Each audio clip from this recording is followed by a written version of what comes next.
Pelaku intimidasi terhadap siswa SMA di Surabaya, Jawa Timur, Ivan Sugianto telah ditangkap dan ditetapkan sebagai tersangka oleh pihak kepolisian. Korban ET dikabarkan mengalami trauma imbas insiden ini. Lalu seperti apa respons dari pihak sekolah terkait dengan penangkapan terhadap tersangka? Kami akan membahasnya bersama dengan pengacara SMA Gloria II Surabaya, ada Sudiman Sidabuke. Halo, selamat malam Pak Sudiman. Selamat malam. Baik, Pak Sudiman, ini Ivan Sugianto atau tersangka ini baru saja ditangkap dan ditetapkan jadi tersangka oleh pihak kepolisian. Bagaimana respons Anda mengenai hal ini? Sebenarnya tidak terlalu mengagetkan ya, walaupun baru sore hari ini kita tahu gitu. Kenapa kok tidak terlalu mengagetkan? Karena memang menurut hemat saya tindakan-tindakan yang dilakukan oleh saudara Ivan itu memang sudah di luar batas kewajaran. Karena persoalan ini sebenarnya adalah persoalan oleh dan di antara anak, dan itu juga sesuatu yang biasa di anak-anak seperti itu. Tetapi cara-cara yang dilakukan itu yang menurut saya yang tidak benar. Dan cara yang dilakukan itu membawa keresahan, membawa ketakutan, itu bukan hanya kepada persoalan secara internal itu, tetapi juga menjadi keresahan dan kemarahan publik. Ya, jadi kalau dilakukan penangkapan, ya tadi sore, kita juga belum tahu detail, ya tentu buat kita tidak kaget, tetapi aturan hukum memang harus ditegakkan ya, supaya mempunyai efek jera dan membuat recovery terhadap saudara-saudara kita, orang-orang tua kita, orang-orang tua murid, dan khususnya murid, supaya dapat proses belajar mengajar bisa dinikmati dengan baik, tidak ada unsur ketakutan begitu. Ya itu respon kita begitu. Oke, baik. Pak, ini tersangka Ivan sendiri sesaat setelah kejadian kala itu apakah langsung menemui pihak keluarga atau meninggalkan begitu saja, Pak? Kami memberikan laporan itu sebenarnya bukan atas nama keluarga yang dimana si Etan itu disuruh jongkok dan disuruh menggonggong, tidak ya. Tapi memang Etan itu adalah memang murid kita, murid SMA Gloria II. Dan itu terjadi pada saudara Etan itu adalah pada saat sekolah sudah bubaran sekitar lebih kurang sekitar jam 4 sore. Ya, jadi yang buat kita adalah cara-cara memasuki kepada halaman daripada Gloria dan kerusuhan-kerusuhan yang dibuat di halaman itu yang kita laporkan. Nah, tentu kita juga merasa prihatin karena bagaimanapun saudara Ethan kan adalah muridnya SMA Gloria II kan. Ya, jadi seharusnya mereka yang directly untuk membuat pengaduan atau laporan. Kalau dari pihak kami yang kami laporkan kepada saudara Ivan adalah atas tindakan-tindakan yang dilakukan di dalam arena sekolah. Ya. Baik. Ini tindakan dari tersangka sendiri kan cukup mengguncang begitu ya, karena dilakukan di hadapan korban dan juga mungkin siswa lainnya. Dari pihak sekolah sendiri ada upaya untuk melakukan recovery seperti itu tidak sih, Pak Sudirman? Recovery tentu salah satu diantaranya adalah maka kita melapor ya. Tentu laporan ini juga terbesit sebagai sebuah tanggung jawab sekolah ya, bertanggung jawab terhadap anak-anak, keselamatan anak-anak supaya dapat belajar, proses belajar. Artinya kalau ini dibiarkan oleh SMA Gloria, saya pikir memang tidak baik ya, tidak baik bagi anak didik, tidak membawa ketenangan bagi orang tua siswa gitu ya. Oleh karena itu untuk Gloria sendiri adalah untuk menegakkan aturan hukum itu secara benar. Nah, maka kita juga tidak mau main hakim sendiri.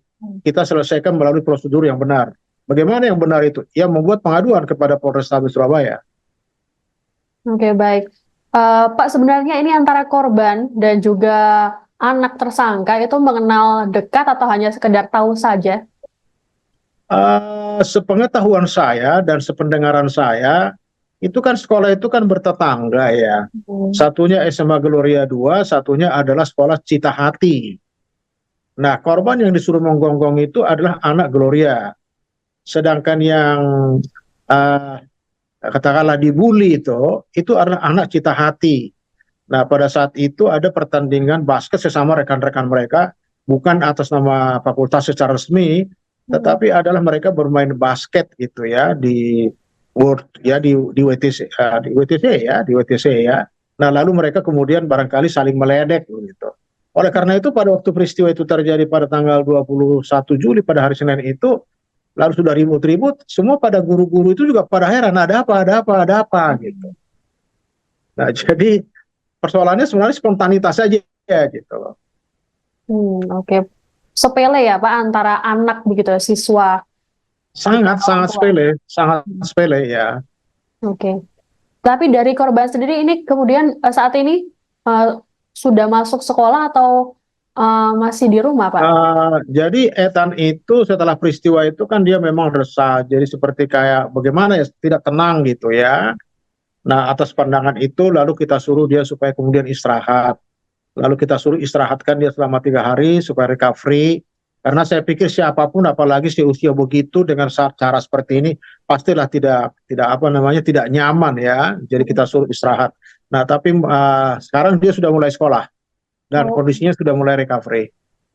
oke baik.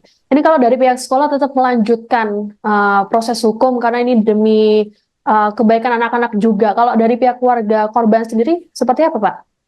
Belum tahu. Kalau dari keluarga korban sendiri belum tahu. Kami belum dapat ada komunikasi. Mm, Tapi kami punya tanggung jawab sebagai lembaga pendidikan dan kami bertanggung jawab terhadap anak didik daripada Gloria. mm. Oke, baik. Kemarin Pak, ini pihak kepolisian menyatakan bahwa pihak korban dan juga pelaku saling memaafkan dan sepakat damai. Tapi sekarang ini proses hukum berlanjut. Nah, Pak, sebenarnya yang terjadi kala itu tuh seperti apa, Pak? Siapa yang berdamai? Yang berdamai itu saya juga ada mendengar itu, yaitu adalah orang si korban, si anak SMA Gloria itu dan orang tuanya dan saudara Ivan, katanya kemudian sudah saling memaafkan. Itu kami tidak tahu, Hmm, ya. Tapi dari segi perspektif hukum, ini karena ini kan adalah sebuah kejahatan. Dan itu kejahatan itu siapapun orang yang tahu tentang persoalan itu wajib juga membuat laporan kepada pihak polisi gitu ya.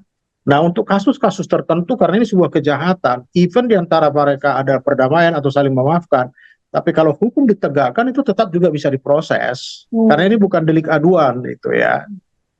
Oke, baik. Jadi Ya. kasusnya juga sempat kemarin dapat perhatian juga dari DPRD Kota Surabaya itu seperti apa, Pak? Ya perhatiannya pada waktu kami hearing itu mereka mendorong dan meminta kepada kita untuk segera juga diproses melalui kepolisian. Hmm, Oke. Baik, Pak. Berarti ini pihak sekolah tetap melanjutkan proses hukum ya, Pak, meskipun nantinya ada perdamaian dan sebagainya seperti itu ya untuk penegasan. Ya, sampai sementara ini kami belum ada niat untuk mencabut atau untuk mau berdamai. Sambil melihat situasi dan kondisi dah. Oke, baik. Terima kasih Pak Sudiman sudah mau bergabung dan juga memberikan pandangannya mengenai penetapan tersangka terhadap Ivan Sugianto. Baik, Tribuners, demikian wawancara saya bersama dengan pengacara Sekolah SMA Gloria 2 Surabaya, Sudiman Sidabuke. Saya Siska Mawaski, sampai jumpa. Download Tribun X sekarang, menghadirkan lokal menjadi Indonesia.